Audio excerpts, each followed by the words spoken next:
سلام ګرانو لیدونکو، پام وکړئ د نن خبري ټولګې ته. پر پاکستاني پوځیانو ډرون برید شوی. فرضي کرښې ته نږدې چترال کې د پاکستاني پوځیانو پر یوه پوسته ډرون برید شوی چې یو پوځي پکې وژل شوی او څو نور ټپیان دي.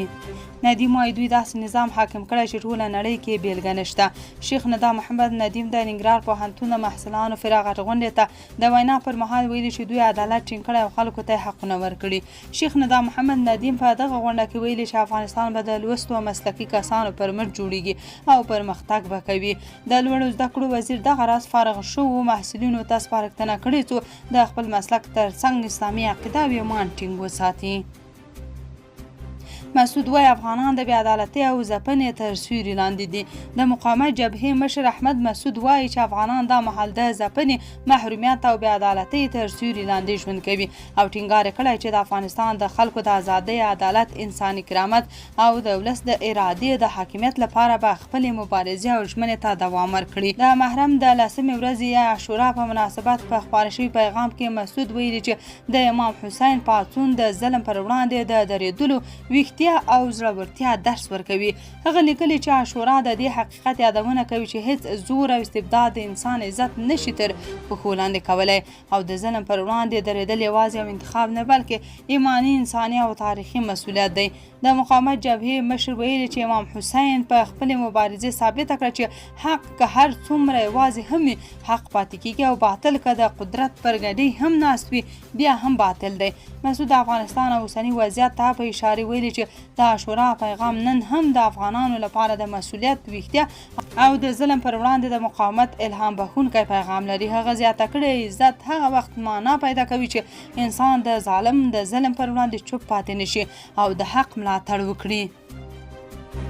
هلمند کې د بیلابیلو توکو د قاچاق مخه نیول شوې. د 215 اعظم قل اردو خبر ورکړ چې امنیتي ځواکونو د هلمند ولایت په بهرامچه ولسوالۍ کې د بیلابیلو توکو د قاچاق مخه نیولې ده. د خبرپاڼې له مخې دغو توکو کې چې په غیر قانوني توګه هېواد ته راوړل شوي وو کرنیز درمل، ټوکران، کیمیاوي سره، وریجې او سریښ شامل وو. سرچینې لیکلي یا توکي په څو موټرونو کې بار و چې د یاد قل اردو د 9 نمبر سرحدي محمدي لیوا د 5 سرحدي کنډک منسوبینو له لوري کشف او ترلاسه شول. روسیې یو ځل بیا د افغانستان د کنګل شویو شتمنیو د آزادولو غوښتنه وکړه. افغانستان لپاره د روسیې د ولسمشر استازي زمیر کابلوف ویلي چې مسکو او د طالبانو اداره دواړه د افغانستان د کنګل شویو شتمنیو د آزادولو غوښتونکي دي.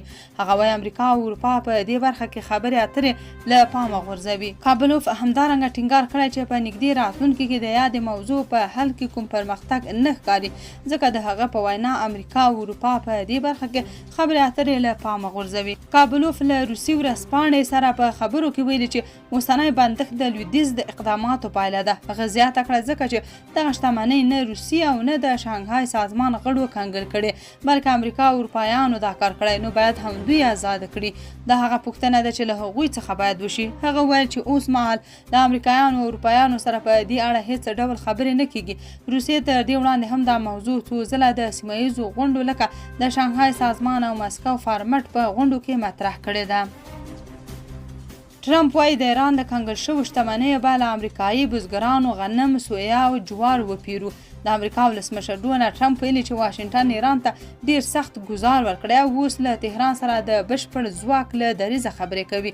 هغه زیاته کړه واشنګټن به ډیر ژر د هغو ایراني شتمنیو له پیسو چې د امریکا د بندیزونو له امله کنګل شوي دي د امریکایي بزګرانو غنم، سویا او جوار وپیري. ټرمپ د پنجشنبې په ورځ په سپینه ماڼۍ کې د امریکایي بزګرانو په ویاړ جوړو شوو مراسمو کې ادعا وکړه چې امریکا په چټکۍ سره د ایران پوځي وړتیاوې له منځه وړي او د یوې نیمې اونۍ په موده کې د ایران پوځ، قومانده، الوتکې او سمندري ځواک په بشپړه توګه له منځه وړی دی.